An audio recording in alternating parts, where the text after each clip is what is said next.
I'm a local wood turner based up in Pantymowyn near Mold, just outside Mold. Enjoy sort of making like characters, all different things out of wood. I think you get to meet a good variety of people, and some people show a real interest in what you do, you know, and they're asking questions. How do you do this? How do you do that? The bowls tend to attract quite a bit of attention. How do you make them? And yeah, you explain it to people, and I really enjoy sort of like explaining how the process goes about, you know. I love Thursdays when the market stalls are actually setting up, because I actually did some stalls before we got bricks and mortar, before we went online. It's different types of crafts that you're having. You know, you get artisan bread man coming in. The smell of that when he starts on doing it is fantastic, or the cheese man coming, or the olive man coming. You don't get that online, you don't get it in big supermarkets because everything's sealed off.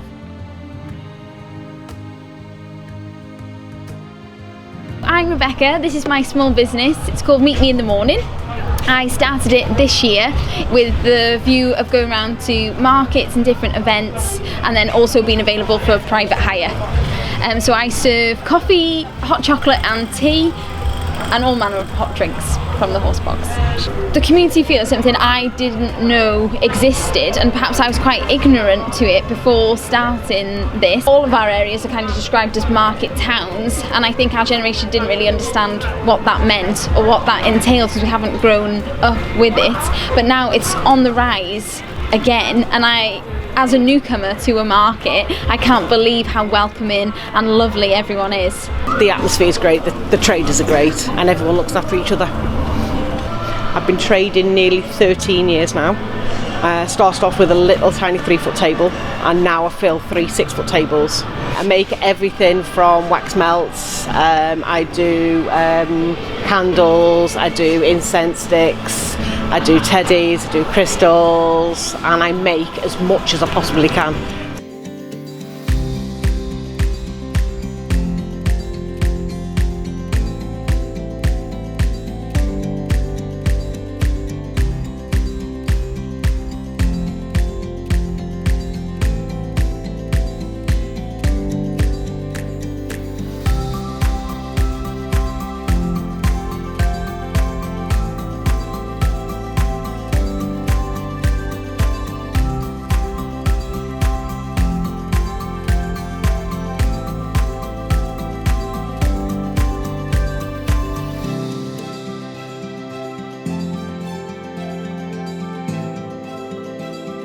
My name is Jessica, and I am a pet and wildlife photographer from Mold. I own a pet photography studio where I take pictures of everything from dogs, cats, guinea pigs, geckos, and we create beautiful wall art, prints, digital images for people to treasure for a lifetime. I first got involved with the Mold market myself when I was offered a free market stall as part of the Young Traders Market, and that was an amazing opportunity. We got a free stall for a couple of days, we sold some of our stuff, we created an amazing community of young people.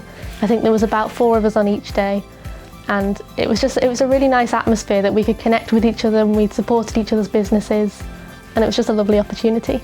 Market day is always one of the most exciting days. It starts a few days ahead when we're starting all the prep, packing the car, making sure we've got all the stock and that the horse box is ready to go. So then it'll make it easier when we get here and get set up that we can open it up and we're looking more like it, more ready to serve people, because it can be really beneficial because we have to arrive really early. So the quicker I can get the coffee machine on, the better, because then I can serve the other traders. I think as artisans, a lot of us, we want to be showing off our stuff, what we make, you know, and to be able to do that, the markets give us the stage almost to be able to do that. A lot of businesses set up on a market stall because it's £10 a week, you don't have breaks, you don't have lights, and you have a new audience every day. Don't presume because an artisan is making it, it is going to be dearer than a lot of places. The quality they will use and the quality assurance that they give out on it is far superior than you'll get from a commercially built product. And you get the history, you get the time, you get their experience, you get their love, you get their passion in each product, which you don't get from other lines of shops without naming them that, you know, are mass produced, that the person just hits a button on the machine and the machine does everything else. And if you don't use them, you will lose them and you'll lose the skills they have. There are increasingly few places where you could go for a taste of Wales, and especially North Wales. So markets are this hub of all the best traders and craftspeople in an area. So if you would like to experience it, then you need to come to a market.